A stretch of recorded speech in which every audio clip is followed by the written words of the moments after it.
હૃદય રોગમાં ગુજરાતીઓ પહેલા નંબરે છે. ડાયાબિટીસમાં પણ પહેલો નંબર ગુજરાતીઓએ પોતાને નામે કરી લીધો છે. જે મોટી મોટી બીમારીઓ છે તે બધી જ ગુજરાતીઓએ પોતાની પાસે રાખી છે. તો કેન્સર શું કામ બાકી રહી છે? બિચારા કેન્સરે શું ગુનો કર્યો છે? પંજાબથી રાજસ્થાન ચાલતી એક ટ્રેન ભટિંડા ટુ બિકાનેર, જેને કેન્સર ટ્રેનનું નામ મળ્યું છે. અમદાવાદથી મુંબઈ વચ્ચે પણ બુલેટ ટ્રેન શરૂ થવાની છે. જો ગુજરાત સમયસર નહીં જાગે અને આવનારા 5 વર્ષમાં જો સંપૂર્ણપણે પ્રાકૃતિક ખેતી તરફ નહીં વળે તો બુલેટ ટ્રેનમાં આપણે કેન્સરના દર્દીઓને સારવાર માટે મોકલતા હોઈશું.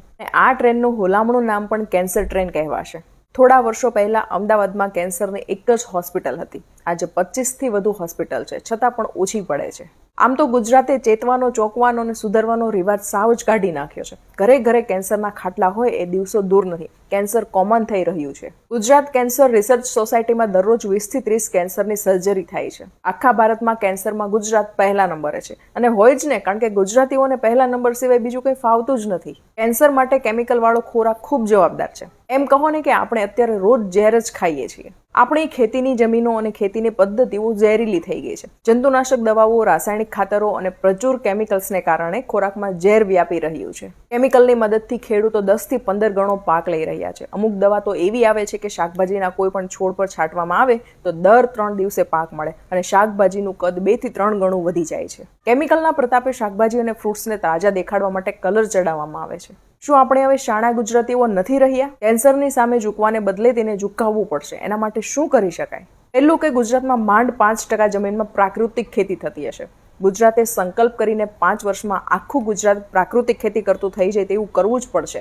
આના માટે ખેડૂતો પણ તૈયાર છે, પણ સૌથી મોટી જવાબદારી લોકોની છે. બીજું છે વ્યસન છોડો. જૂની પેઢી દારૂથી સંતોષ માનતી હતી, પરંતુ નવી પેઢીને તો વ્યસનોમાં પણ વિવિધતા જોઈએ છે. ફેશન, દેખાદેખીથી, વટ મારવા, અણસમજથી, કુસંગથી વ્યસનો કરે છે. આમાં છોકરીઓ અને મહિલાઓ પણ સહેજે પાછળ નથી. સમૃદ્ધ અને સુખી ગણાતું ગુજરાત વ્યસનોના ભરણામાં ક્યારનું આવી ગયું છે.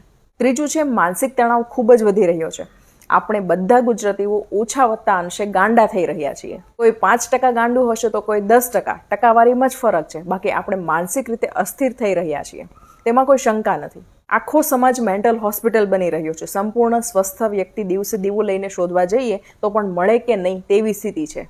100 વાતની એક વાત, માનસિક તણાવ આપણને બીમાર બનાવે છે અને કેન્સર થવાનું આ એક કારણ છે. આપણે જીવનમાં ટેકનોલોજીને તો વણી લીધી, પણ હજુ વૈજ્ઞાનિક અભિગમને સ્વીકાર્યો નથી. જીવન વૈજ્ઞાનિક અભિગમથી જીવીશું તો તણાવ આપોઆપ ઓછો થશે. આત્મવિશ્વાસ વધારો અને પરાવલંબીપણું ઘટાડો.